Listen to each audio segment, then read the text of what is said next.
Hello, everybody. Tim Hughes here. I'm the CEO, co-founder of DLA Knight, and I'm really excited today. I've got Javier Marcos with me today, and we're going to be talking about his fabulous book, The High-Performing Key Account Manager, Creating Sustained Value with Strategic Customers. Javier, thank you so much for coming on and talking about, well, thank you so much for writing the book, but thank you for coming on to the podcast. Where can people find you? If you Google Cranfield, Cranfield is my home. I'm a professor of a strategic sales position there. It will be on LinkedIn, Javier Marcos. Thank you for your invitation, team. This is the output of 2 years of work with three other colleagues, Rodrigo Gesalaga, Andy Huff, and Richard Vincent. So I'm today representing this work and talking to you about that very special topic. Is something we're working on for many, something that Cranfield is on for. And indeed, I'm looking forward to our dialogue. Excellent. Just for people that may not know the United Kingdom, Cranfield is a university, so it's Cranfield University that you need to search for. So Javier, thank you so much for the book. It really is excellent, in talking about how to be a key account manager. What inspired you to write it, and what gap in the market of literature were you trying to fill? Very pertinent, very relevant question. If you look at what it has been written on key account management, you notice one thing. Most of what is written is about the customer, about the market, is written at the level of the organization, and very little is actually being developed at the level of the individual, the person who actually makes everything happen. That was the main prompt, was to try to integrate into a practical but also authoritative volume what we know helps sustain value and therefore enhance performance over the long run in an increasingly complex role, such as the key account manager role. That was the main motivation, is to bring the science and the experience and the practices of key account management to the level of the individual, and therefore to write something that individuals could see themselves in and something that they could easily apply into their day-to-day jobs. And when you're talking about key account managers, we're talking about people that are selling at a high level in terms of the organization, but also high level in terms of, it may be $1 million or 10 million or 100 million, or with some of the recent AI, it could be billions of dollars in terms of the contracts. Yes, good comment. How do we define and how do we scope key account management? Because sometimes could be confused with sales. Someone will be having the title of key account manager or strategic account manager or something similar when that person is not just selling to an individual, but to an organization. So typically, several individuals who will probably have different agendas. Some of them will be more focused on the commercial aspects of your offering, some of them on the technical aspects, and so on. Second, this individual is engaged in a relationship with a client or a customer that has long-term potential, long-term prospects. And the third one is that the actual selling is the result of many other things, such as establishing joint structures, identifying and agreeing technology roadmaps for both organizations to work, crafting and implementing long-term key account plans. And the result of all of these activities is a contract, an order, and what we typically call selling. So in a nutshell, what's the difference? If you are a salesperson, your focus is the service or the product that you bring to the market. If you are a key account manager, your focus is the customer. And when you talk about creating sustained value with strategic customers, what do you define as value in the context of the key account management today? Right.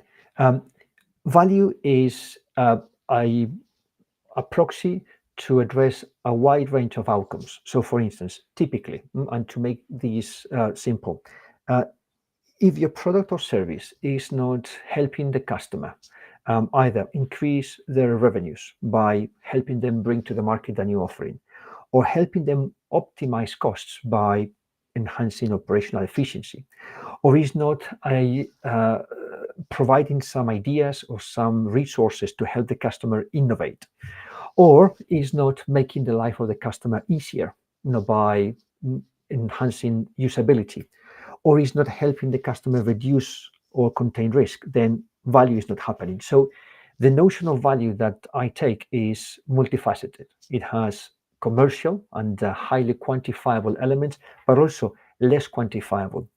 And at that point, I'd like to mention a quote that I think it was attributed to Einstein, who said that not all of the things that count can be counted, and not all of the things that can be counted count. In other words, you think about what is the fundamental foundation of effective key account management: interorganizational and interpersonal trust.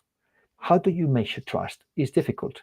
It is not easily countable, but it's definitely something that counts. So that's the idea. The concept of value in key account management is multifaceted, and it goes well beyond the quantifiable financial metrics that we typically use. So many sales teams confuse account management with sales. In your view, what truly separates a key account manager from a sales rep? The fundamental, as I mentioned, the salesperson has a focus on the product or the service, and the account manager has a focus on the customer as an organization. Now, that's one. The second one is the long versus short-term perspectives. In sales, we tend to see shorter time frames, quarterly, annually, and a major key account management program, for instance, can actually take years. If we take, for instance, the major reorganization that Procter & Gamble undertook when they started working with Walmart in a different way, or if we look at companies like Siemens who have adopted key account management as the way to do business, these programs and the focus of a key account management can take several years. That's another major difference. And the final one is that, as I mentioned, in sales, you can easily measure sales effectiveness by using specific financial, sometimes I also call them lagging indicators. The effectiveness of key account management is measured with multiple KPIs or multiple metrics, some of which are financial, but some of which are not. Okay. In the book, you describe the importance of strategic alignment between supplier and customer. What are some of the practical ways key account manager, or CAMs, as some people would call it, can achieve that alignment in complex B2B environments?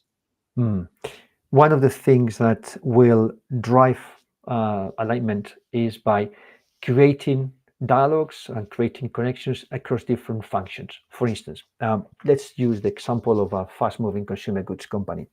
If you're selling to retailers, the actual product is one element of a higher level of multiple or multifaceted interactions. You will need, for instance, your logistics to talk to the logistics of the customer.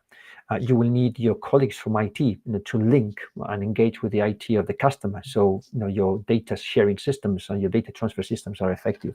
You also may need some joint financial planning, and indeed you will need trade marketing with from your company with the marketeers of the customer. So one practical and very effective way of making this alignment happen is by orchestrating and creating these multiple connections across different functions between the customer and the supplier. Yeah. You also talk about one of the most common mistakes is being value destroyers. And you've seen key account managers make some major strategic, when managing strategic customers. So what do you describe as value destroyers? Right. Value destroyers, the phenomenon or value destruction, we some time ago coined this notion of value code extraction, is the result of two organizations willing to create value but unable to do that for reasons that are very subtle and almost always linked to discrepant perspectives of what it is that the two organizations can do. And that value destruction can happen in a number of different ways. But at the end of the day, and fundamentally, the one single factor that explains value destruction or value co-destruction is the lack of mutual understanding. And we see these very often, that organizations take for granted, that they know customers, or sometimes customers, take for granted that they know their suppliers and their offerings, and that's not the case. And when that mutual understanding is not brought to the fore, you start seeing, sometimes subtle, but then increasing mechanisms that often lead to value co-destruction. And then you find customers, delisting suppliers or shifting or switching suppliers. You find very often suppliers not given the due importance and the due consideration to customers, and that's the manifestation of that inability to create value across boundaries. Yeah, and you also talk about key account managers having a growth mindset. I mean, what I've often seen in organizations is that, me being from a selling organization, is that quite often we would either have technical salespeople or we would have business salespeople, and the two would never. So you would end up having very different conversations. And as I said, you talk about having a growth mindset. How important are behaviors and attitudes that you think that will distinguish high performance in the key account manager area? Fundamental. If you think about some of the examples and some of the contributors to the book, one of the things you will find, if you read the book, now addressing our audience, we have enlisted 10 experts, who are providing their real life expertise. And one of them talks about a major relationship between an oil company and one of the world's largest telecoms and an integrated communications specialist. And they actually discuss and they talk about this growth mindset in terms of thinking ahead and addressing the question that the customer asks is, don't tell me what you have, tell me what I am missing. So this is a very good example of growth mindset. Growth mindset fundamentally has a very nice balance between short-term execution and long-term value creation. And as we know, that's sometimes difficult because organizations often, particularly these days when in some disrupted markets or in highly competitive markets, tend to overemphasize the short term, and some of the structures and the processes for enabling value creation take time, definitely more than just one fiscal year. So that's one. What we have seen and our experience is that everybody has growth mindset. Sometimes what organizations need to do, and this is a message for companies rather than for key account managers, is to enable and to create what I call enabling structures for this growth mindset to thrive.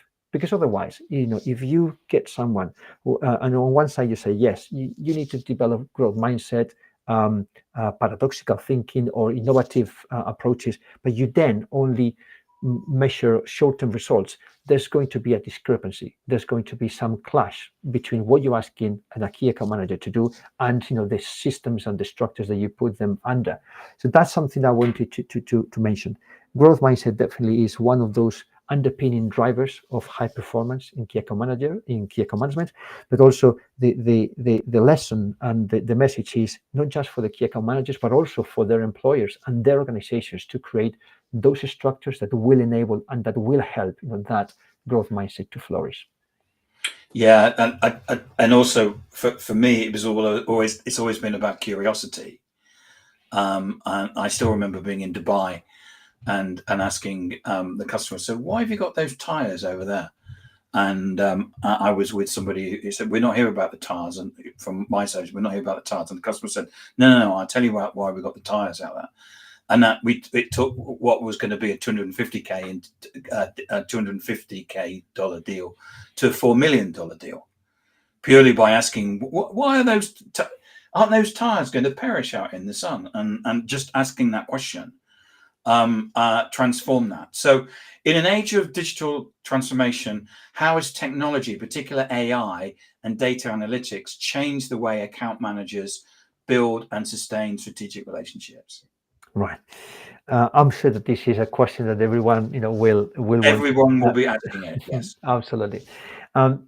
Here is my view, for those key account managers, salespeople that may be listening to us today and start probably over the last few months worrying about their jobs, here is a hopefully a reassuring message. AI is highly unlikely, if not, in my view, will not take the job of a salesperson or a key account manager. However, a key account manager or a salesperson who has the ability to use artificial intelligence and and associated technologies in a particular way will become much more attractive and will definitely be ahead of the queue. When it comes to finding jobs and finding promotions. So there are one area that is automatically and very easy to enhance or to augment. I will use those terms, is customer analytics. So in the old days, if you wanted to get a full picture of a customer, to do a proper, well-founded account plan, you probably needed to read several hundred pages. Just to give you an example, we did an exercise. I've sat down and read accounts. GlaxoSmithKline and AstraZeneca were my clients, and I've sat down and I've read the accounts. Yes, and probably those were very thick reports. We did an exercise with a German car manufacturer, and the annual reports and accounts was 406 pages. Well, good news these days, you have the ability to bring those 406 pages to a 5-page structure summary of the things that you need to know about that customer to help you identify opportunities. So, number one, information synthesis and information analysis. The second one is key account managers communicate all the time, and sometimes their communication is not as clear as it could be. So AI can be used today to help you become much more compelling in the way you communicate by email, in your structured reports, and so on.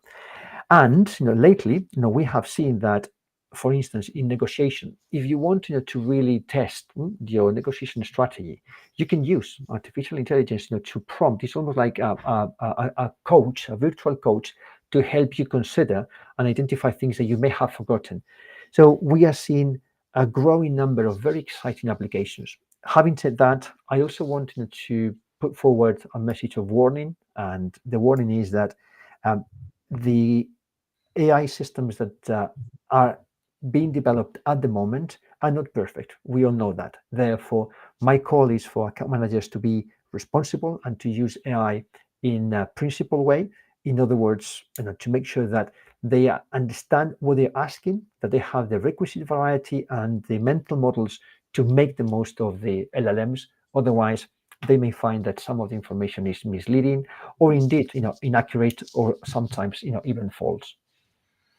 Yeah, I think we have to be careful, don't we, with all these, with hallucinations, and I can see, I could have used AI quite a lot when I was running those accounts, but you do have to check it. Yeah. The next thing is a key thing. It always was when I worked on big accounts. Internal dynamics. How can key account managers effectively mobilize internal teams to deliver on the promises they've made to strategic clients? That's a fundamental one. I'll give you some figures. We did a study at Cranfield. It used to be for me, yes. Yes. And we found that 60% of the time, typically, is spent internally. This is not a prescriptive. This is a descriptive statistic. In other words, I'm not saying 60% would be spent internally to my company. So then, what do you need to do? Well, two things. The first one is to be mindful of that reality, right? And there are two things that account managers can find useful. First one, nominate or select either formally or informally. In an ideal world, it would be a formalized senior sponsorship program, and there is a chapter dedicated to that very topic. Yeah. Because senior executives will help you navigate through the organization to get what you need done, to serve the customers and to fulfill your promises. And the second one, adopting network theory. The theory of social networks, not social networks in the sense of social media, but the networks of individuals across different organizational systems, suggests that you need to invest in the network before you need it. In other words, if there are individuals in your organization that you will need some favors from or some support from, don't wait until you have to actually ask them for something. So cultivate relationships beforehand. So when you need them, then they are already on your side. Excellent. Javier, thank you so much for coming on and talk about your book, The High Performing Key Account Manager, Creating Sustained Value and Strategic Customers. So if I wanted to get a copy of the book, where can I get one from? Amazon and Kogan Page. Kogan Page is our editor. Both of those websites have similar price, and you can get the book from there, both in printed and as well as in electronic format. Excellent. And remind us again where we can get and see you. So you can find me on LinkedIn, Javier Marcos, and if you click, Javier Marcos Cranfield, the first or the second hit will be myself, right? I also have a second surname, Cuevas, but Javier Marcos, will take you to the right person. Excellent. And thank you, Tim, as well. Javier, thank you so much. And I'm going to mention this because you've got a new book coming out in next year on negotiation. You must come back and talk to us about it, because we're desperately short of books on negotiation.